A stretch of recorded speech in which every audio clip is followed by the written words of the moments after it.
اگر ایتھیسٹ کے سامنے وہ پیش کی جائیں یا ایتھیزم کے سامنے وہ رکھی جائیں تو جو گاڈ کی پراپرٹیز مذہب کی کتابوں سے ملتی ہیں ان پراپرٹیز کو سائنس ڈینائی کرتی ہے، یا سائنس کے پاس ایسے ٹولز ہیں جو اس چیز کی نفی کرتے ہیں۔ مثال کے طور پہ گاڈز ہاتھوں میں بجلی پکڑ سکتے تھے۔ ماؤنٹ اولمپس کے زوس کی بات کی جائے تو ہاتھ میں بجلی پکڑ کے نیچے پھینک سکتا تھا۔ گاڈز جو ہیں وہ ہواؤں میں اڑ سکتے ہیں۔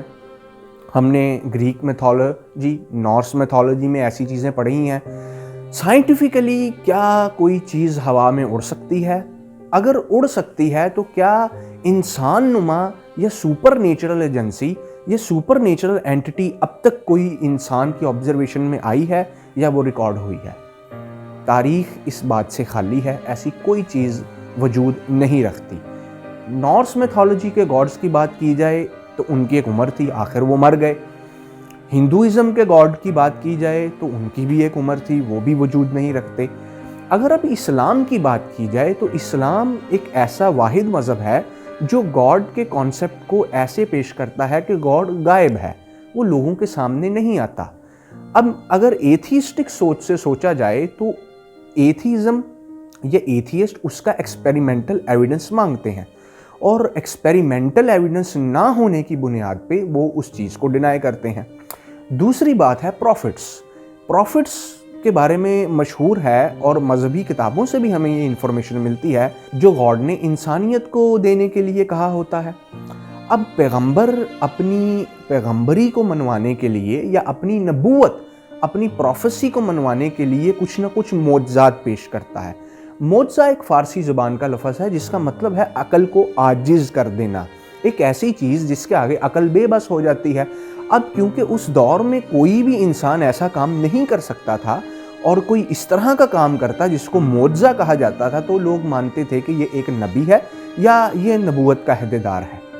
اب یہ وہ دلیل تھی جو گاڈ نے بقول مذہبی کتابوں کے استعمال کی کسی کو اپنی نبوت منوانے کے لیے۔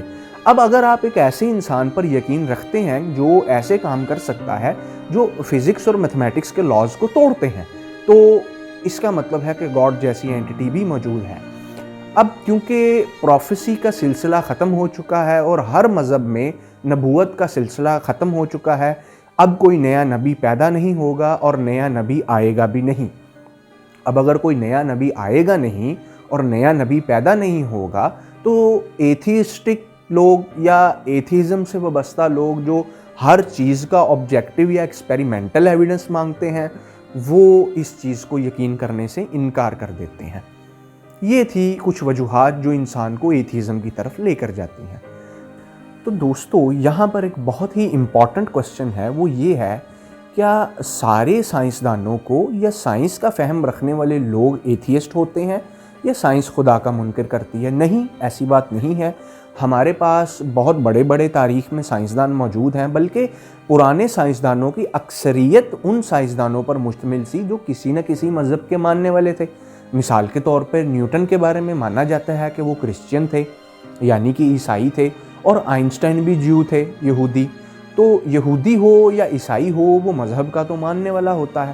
اور بہت سارے مسلمان سائنسدان بھی تو تاریخ اس بارے میں شواہد رکھتی ہے، جیسے کہ ہمارے پاس ابن سینا جیسے لوگ ہیں، بہت بڑے سائنسدان تھے جن کا مذہب سے تعلق، اسلام سے تعلق تھا، اور جو آپٹکس کی فیلڈ میں یعنی روشنی سے متعلق فیلڈ میں، روشنی کی فزکس میں جن کا کام تھا۔ اب یہ سارے مسلمان تھے۔ کیتھ ایلمورے، جو لوگ میڈیکل سائنس سے وابستہ ہیں وہ کیتھ ایلمورے کا نام جانتے ہیں۔ کیتھ ایلمورے ایک بہت بڑے ایمبریولوجسٹ کہلاتے ہیں۔ ایمبریولوجی ایک سائنس کی، خاص طور پہ میڈیکل سائنس کی ایک ایسی سٹڈی ہے جس میں ماں کے پیٹ میں بچہ کن مراحل سے گزر کے تیار ہوتا ہے، ان سارے مراحل کو سٹڈی کرتی ہے، اور یہ 9 منتھ کا جو پورا پروسیجر ہے اس کے اوپر زیر بحث لے کر آتی ہے۔ اب کیتھ ایلمورے کے بارے میں یہ ایک واقعہ مشہور ہے کہ جب اس نے قرآن کی سٹڈی کی اور اس نے دیکھا کہ قرآن کی سورہ علق میں یہ ایمبریولوجیکل پروسیس ایکسپلین کیا گیا ہے پہلے، اس نے اسلام قبول کر لیا۔ اس طرح بہت سے سائنسدان ہیں جنہوں نے بائبل پڑھ کے کرسچینٹی قبول کی۔ تو یہ ضروری نہیں کہ ہر انسان کو سائنس ایتھیزم کی طرف لے کے جائے. ہمارے پاس بہت سی ایسی مثالیں موجود ہیں جس کو سائنس نے استعمال کیا اور سائنسدان نے سائنس کے اس کانسیپٹس کو پڑھتے ہوئے اسلام کی طرف یا کسی اور مذہب کی طرف آ گئے. ڈاکٹر عبدالسلام کی بات کی جائے تو ان سے پوچھا گیا ایک انٹرویو میں کہ آپ نے theory of weaken electromagnetic interaction پیش کی، یعنی کائنات کی دو بنیادی ترین قوتیں الیکٹرو میگنیٹزم اور ویک نیوکلیئر فورس، ویک کمزور نیوکلیائی فورس کو یکجا کرنے کے طریقے کے اوپر کام کیا، جو کہ بعد میں standard model of particle physics میں استعمال ہوا. تو ان سے پوچھا گیا کہ آپ نے آخر کائنات کی بنیادی ترین قوتوں کو جوڑا کیسے اور اس کے پیچھے منطق کیا تھی؟ تو پروفیسر سلام، جو کہ اپنے آپ کو مسلمان کہتے تھے، انہوں نے کہا کہ میرے معاملے میں تو یہ بات کلیئر ہے، دیٹ از ون گاڈ، کہ خدا ایک ہے. اس لیے میرا ماننا ہے اور میرے ریاضی نے اس طرح کے نتائج پیش کیے ہیں کہ قوتیں بھی کسی نہ کسی ایک مرکز سے نکلتی ہیں. اگر آپ الیکٹرو میگنیٹزم سے ناواقف ہیں اور theory of weaken electromagnetic interaction سے ناواقف ہیں تو آپ چینل ریزوننس کی series who controls the universe کو دیکھ سکتے ہیں، جس میں کوانٹم فیلڈ کے نظریے سے ہم نے یہ ساری بحث لے کر آئے ہیں.